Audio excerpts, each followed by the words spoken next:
Prepare for a fusion of knowledge and exhilaration where education and excitement collide.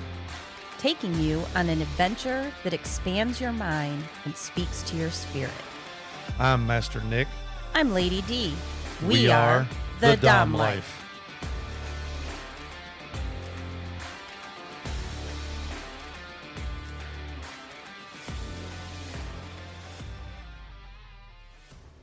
This podcast contains sexually explicit topics and adult content. It is intended for listeners 18 and older. The opinions expressed in this podcast are ours alone, based on our personal thoughts, feelings, and experiences. We understand that others may have different opinions and experiences, and we respect that. We would love to hear from you. You can reach out to us at www.thedomlife.com. All right, welcome back, everybody. We have kept you all in the dark. I think it's time to reveal the surprise that we have regarding the Kinktasia 2024 performance. We have found through Dan Erratic Eros here with us. Yay! And he was the second half of that duo performer. So we actually have the clip from our discussion on the 2024 Kinktasia performances. We talked about the performances that was my favorite and which one was Lady Dee's favorite. And Lady Dee's favorite was your all's performance. And it was, before we play the clip, I do have to say, you do not realize how hard it was for us to record that. Because we are very respectful. We are respectful. We did not get any information from anybody. We didn't even know your stage names. We were too tired to pick up the pamphlet that was laying in the seats. On every seat almost. So when we were talking about your performances, we didn't know your pronouns.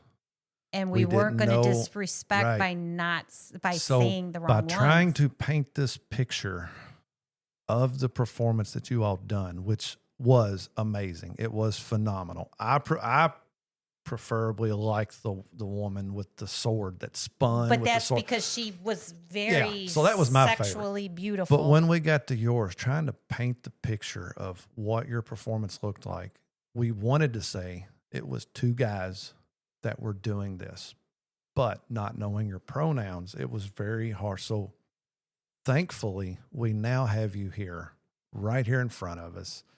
We know a little bit more about you. We know more about Dan now, but we're going to get into you, Eros, here in a little bit.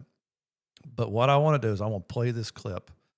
Now, this clip is from 10 weeks into our podcast. We done this, and it is actually episode...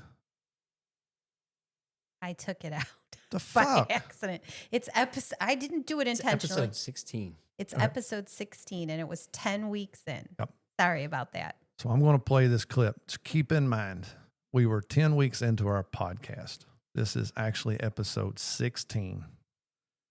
We've gained a lot of ground since then. We've progressed a lot since then. But let's go back to episode 16 to listen to how we described your all's performance. Mine were two performers that came out in 1600 garb. Yeah, they kind of look like George Washington, like what George Washington would wear. And these performers played off each other in such an amazing way that it started out where they were almost dueling. Yeah, like a feud or something. They pulled off the gloves, kind of one would do it and then the other one would do it, and they threw them on the ground. So it was all this very intense, I'm calling you out thing. And then it kind of transitioned where the performers were getting a little erotic with each other, and their body movements were a little bit more sensual. And then they got into ripping the clothes off each other. Yeah. So of course the outfits are made to do this, but they started stripping each other in forceful manners. And that led into some very huge aerobatic type stuff. That was cool. And the dirty dancing in the water where they pick. Yep, they did do that. They did that on a stage with no anything. Yep.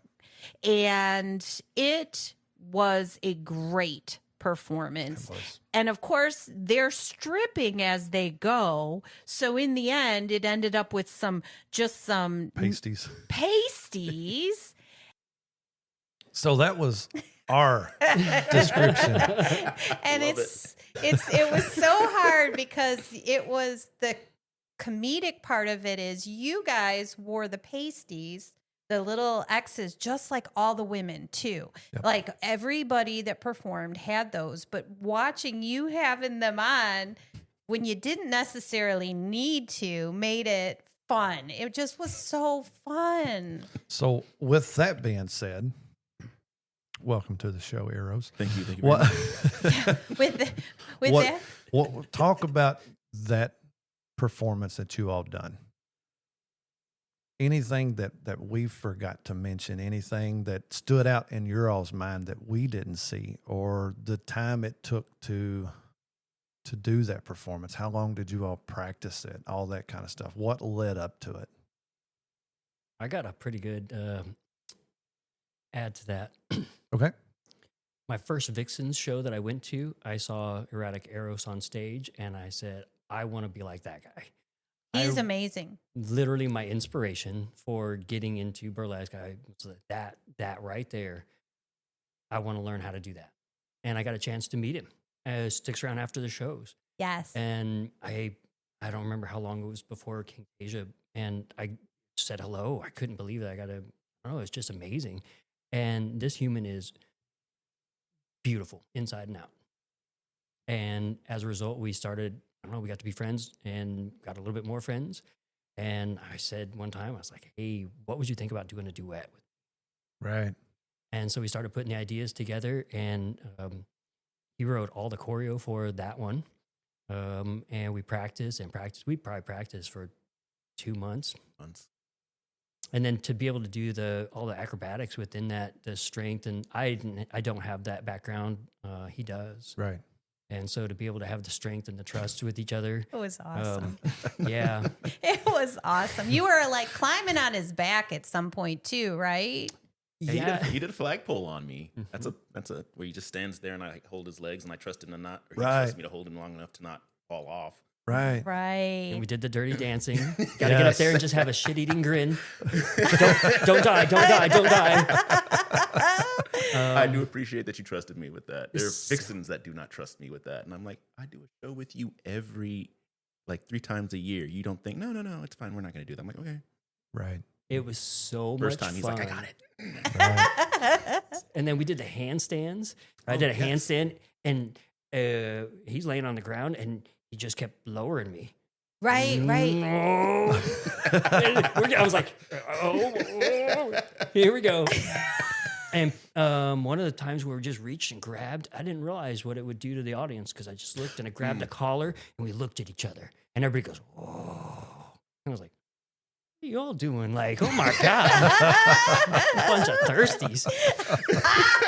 And we do have the costumes that would come off, but we had one error and I climbed up on you. Yes. And I tried to rip the shirt. I couldn't. All I did was rip. It didn't rip off. We noticed. We did see that. It was like so frustrating. It was, you were yanking. It would not come off. And then I don't know what happened. In the time that I stepped down, walked a couple steps over, and I think I caught your pants maybe with my my shoes. And I turned around and you got no pants. I got no. Like, what is going on?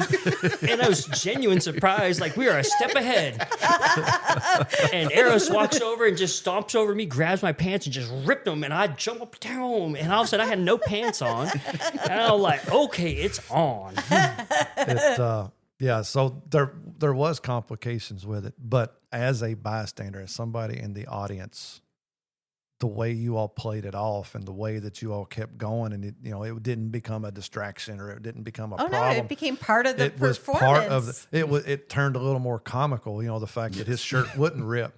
And it was like, okay. You were struggling. But it was an amazing performance. And we actually seen you. We came a few months later to Vixen Cotton Cotton Candy Carnival. And we got to see you perform there as well. And so I got called up for that one. Yes. Me and my pink hair. It must have been the pink hair. I'm just saying. You got called up like twice to go up on stage, and that was a cool night. It was a fun one. So, Eros, how long have you been performing and dancing? I want to say 10 years now. Okay. Maybe a little more. The brain's starting to go a little bit, but no, I want to say 10 years now. I've been with Vava Vixens for 7. I've been doing Kentucky Shakespeare for at least 10, but something says it's 11 and I'm misrepresenting. That's why I'm like, the brain's starting to go, was it actually 11? Was it 10? But I'm like, it's been forever. Right. And before that, we did middle school things, but I was a jock in high school and was just nowhere near the theater scene. Right. And then got back into theater because of college. The first time, actually. Okay. My favorite movie is The Fifth Element, and I love The Fifth Element. God, I love that. And my favorite character is obviously Ruby Rod. And so I was entertaining a couple of people outside of a class. Like, come in, oh my God, come on, oh my God, come on, oh my God, come here. And they're perfect. I love it. And one of the theater teachers, Tompkins, was listening to the entire exchange, and he came out. He's like, "You come with me." And I'm like, "Oh, okay. Well, this is the first month of college. I'm about to be expelled for being too loud." And he pulls me in his office. He's like, "Are you in a theater program?" And I'm like, "No." And he's like, "I would love for you to be Dogberry in Much Ado About Nothing." Okay. And so that's where it started. That's where it started. I was Dogberry that season. I was like, "Oh, I could do this. I feel like I could do this." I love Shakespeare. Hated it in high school because you have to read it. Right. Loved performing it. And that's how I got in doing Shakespeare, and Burlesque was a dare. Well, I was going to ask, how did you go from that to Burlesque? So I was a male stripper in my early 20s. Okay. And then somebody's like, "You were a male stripper. You should go audition for the Vava Vixens. They're looking for men." And I was like, "Are you single or?" I'm just curious. I am poly in a relation and partnered. Okay, poly. That's good. That's good. Yes. Poly and partnered. Okay. Wow. Well, because you just said stripper, and I'm thinking all the listeners are gonna be like, "Hello." They are until they're like, "Oh, wait, you want a relationship?" I get a lot more I get treated like man meat a lot more than asking for a relationship. That's not very nice. I mean, it's still it is good. Thing, yes, but there's some days like, "Can we cuddle?" No, okay. Have fun. But so I went to the Vava Vixens audition and did it on a dare. I didn't have my music set or anything like that. I wore a costume of belly dancer pants and a golden vest and a top hat that I wore underneath like dance clothes. And I did a Shakespearean monologue because I didn't realize I needed music. So I did a striptease to a Shakespearean monologue. I bet you that was hot. It was hot, and they were laughing their ass off, and I'm just like, I didn't know this is all I needed. I'm sorry, my bad. And they're like, no, that's great. We want you. Because I had the striptease down from being a stripper, the Shakespeare down from learning Shakespeare, and they were just like, that's a weird combination. Right. Yeah, we'll put that on stage. I'm like, no, we will not, actually. You guys liked it. I don't think anybody else will. And that's how I ended up with the Vava Vixens, and I've been with them for 7 years now. Okay. How many performances do you do in one of their shows now? Currently. How many are you actively involved in? Depending on which show it is, anywhere from 9 to 14. I was going to say, you've done several. I couldn't count, but there was several performances that you were a part of when we was there that night. Yes, and it fluctuates because sometimes it's like we're going to focus on our new spotlight, and they have very specific, this is who we're dancing with, and that's fine. Right. I'm not doing heels, and last show was all about heels. And I'm like, that's great. Absolutely. And then there are some shows where like, Brad, I need you to come out with a lightsaber and fight me. And I'm like, great. Right. I also need you to dress up in a tuxedo. Great. I actually need you to put on this dog collar and be a werewolf and chase me around while I'm in a red bathing suit. Yes, absolutely. And then I look up and I'm like, that's number 10. Right. Hey, can I bow out like 2 so I'm able to move on Sunday? I'm talking real loud. Well, and part of it would require like the practices with each of the individual shows as well. Like if you're not leading it, then you're part of a group and you're that seems like it would take a lot of your time. Rehearsals go from around about 7 o'clock in the morning till possibly 4 or 5, sometimes 6:30 in the afternoon. Okay. That's a lot. Yeah. That's a lot of dancing. Yes, but that's standard. Kentucky Shakespeare's stuff goes from around about, I want to say 9 to 10. Then there's a like break for lunch at around about 12, and then you go until around about 6 o'clock. And then you go do a show right after that. You get like an hour for dinner, and then you go do a show. Oh, shit. Yeah, we do 3 plays every year. And this year we're doing Much Ado About Nothing. Haha, I'm in it again. Hamlet and Cymbeline are the 3 shows we're doing. And while we're doing one show at night, we're in rehearsal for the next show of the morning. Right. We do that show at night, and then it just rotates until all 3 are up. Well, I saw that it's an outdoor. Is it outdoor? Yes, ma'am. Oh my God, it's and it's so free. hot. It's at Central Park. It's Yes. so hot. How did you were you guys performing a couple weeks ago when it was ridiculous? Yes and no. So we do have a long-standing thing where, and the people who are in charge there, I'm not sure if they want me to mention them in this podcast, are absolutely like, hey, we really care about our actors. So if it's above this heat index, we're not doing it. There is no ands, there is no ifs. Don't get in your car, stay home. And there were at least 2 nights that were called where it's just like, the heat index hasn't gone down below 100, stay home. We're not going to put you in danger. Because I was going to say your gear, your costuming is a lot, and it would be hot. I mean, it would be dangerously so. Oh yes, no. I mean, even just in the normal heat. Let's not talk about 2 weeks ago. Let's talk about Kentucky heat. Right. Yes, no. I mean, 2 weeks ago, I wouldn't want to sit outside to watch you move around and dance and get all hot and sweaty. Much less to be the person, right? But much less to be that person that's moving around and dancing and doing your thing, and that heats you up even more. So, yeah, it's outside. What are the time frames that it runs? Yes, it runs from the second week of May usually till around about the last week of July. Okay, maybe a little depending on the time frame. Okay. And like right now, we're about to go into rep weeks where we do a different show every night.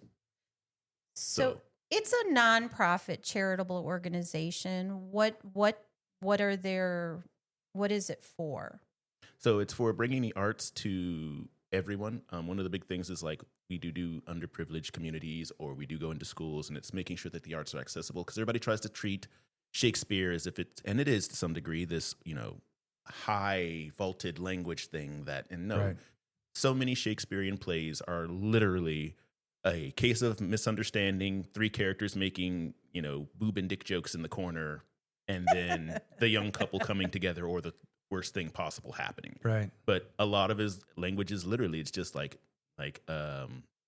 Taming of a Shrew, where he's like, what, with my tongue in your tail? And you're like, he's talking about tossing somebody's salad. Okay, Shakespeare, I see you. You're a little nasty man. All right. Is theater what you do for a living? Actually, I work with this amazing human being over here, and we do windows, baths, and kitchens. It's the day job, but theater helps pay the bills substantially. Does it for you? That's awesome. Yes, ma'am. Would you want to do theater full time? Would you want that to be your full time only job? I have done it full time, and it was my only job, and it is a blessing and absolutely wonderful and amazing.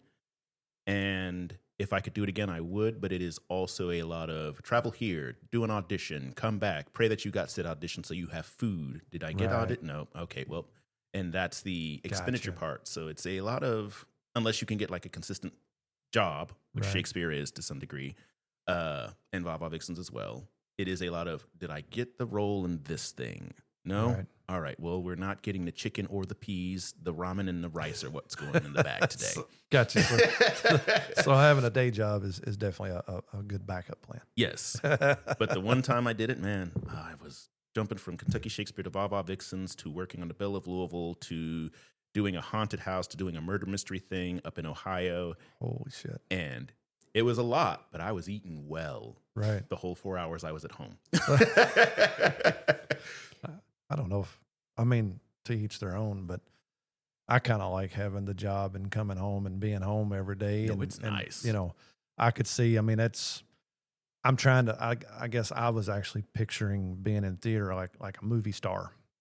Where you're on set for you get the spot and you're on set for months doing this and doing that and getting doing paid, like a Chicago theater. Or I never thought about having to do it. Viva Vixens, going to Bella Louisville, going to Ohio. So it's totally different than a movie star. So that was just my perspective of things. No, you're fine. I know somebody who is doing, or they were doing Chicago Fire and a couple of got the hiccups. Sitcoms on like Showtime before it became Max or whatever it is. And they were like, they said they had to go to Atlanta to shoot something for like 4 months. And then as soon as that wrapped, to get the next 6 episodes, they had to go down to Georgia. Right. And then immediately go up to Canada. And I'm like, what? Okay. And they're like, just locations. Right. They're all supposed to be in the same makeshift city of the sci-fi drama. Right. But it has to look different. Around. And they were like, that was great. All my bills were paid, and I was stuck in a trailer with a bunch of people I know eating free food every day. And I'm like, that's what you're thinking. Yeah, that's what I was imagining. Are you part of like the Actors Guild? Isn't that like something? That is, and it's one of those things that I keep telling myself I'm going to do. Currently not, and the reason I'm currently not is just because you got to pay dues and other things. Yes, and they're hefty. It's not. Yeah, it's not hefty. Yeah, and if it's one of those things where you have to pay this if you want to be a part of the industry, but if you're not a part of the industry and you don't have that leg in, you're just throwing money for the off chance you get picked up. That is correct. And there's some stipulations, like you have to actually have set a line in a like motion picture and XYZ. Yes. That I think they're waiving, but there's criteria I have to meet that I have not met. Not for lack of trying, but also because I'm not willing to drive to Hollywood or whatever to do the audition. Because I've done a couple of auditions. I went to Hollywood and auditioned to be in a Marvel movie. And that was a time-consuming and interesting experience. Wow. What Marvel movie? Guardians of the Galaxy 2. Okay. I liked that too. What part was you trying to get? Whatever I could get. Just anything. You was open for anything. Yes. And like the experience is weird for me, and this is not indicative of the industry. This is not how it always goes. They put a bunch of us in the line outside of a studio thing, and there's just a dude with a clipboard, and you see him walking around, and he's asking questions, and like he's 4 people down from me, and there's this jack dude who's like ripped. He's like 6'4", and he's like, "All right, raise your shirt. Yeah, you've got abs. You've got the Ken doll cum gutters." And I'm like, okay, all right. I don't think that's what he actually called him. He's like, "Yeah, but you've got the little lines. I like that. Thank you very much." And then he does somebody else, and he's like, asking questions, and I can hear he's like, "Can you wear liquid latex? Can you have a makeup face on?" Because we're not going to be the cute humans. We're going to be the aliens on this, Okay. And the person right beside me is like, man, because he's very skinny and a little short. Like, they don't want nothing to do with me because he's going, "Yes, good. You've got abs. You've got XLC." And he gets to the woman like 2 from me, and he's looking up and down. She's like, "Very cute, blah, blah, blah." And he's like, "What's your cup size?" And she's like, "What?" Like, "What is your cup size?" That's not a difficult question. I could tell you right now. And she's giving him this like look, like, "Excuse me?" And he's like, "Honey, I'm gay. I have no interest in you whatsoever. I just need to know if you're going to be the big-titted alien or the little-titted alien. Right. What's your cup size?" Thank you. And you're like, "Oh, like this isn't sexual. All right. This isn't sexual." And it's just things like that. And that's the thing that you have to understand. It's like, it's no disrespect. He's just like, and he got to me and he's like, "Can you wear liquid latex?" I'm like, "Yes." "Can you fight?" I'm like, "I've done stage combat." He's like, "Raise your shirt." And I'm like, and he's, okay. And as soon as he said that, I was like, little hurt to my pride. That's one of the things when you're doing theater and acting and any of it is your pride takes a hit. Mm-hmm.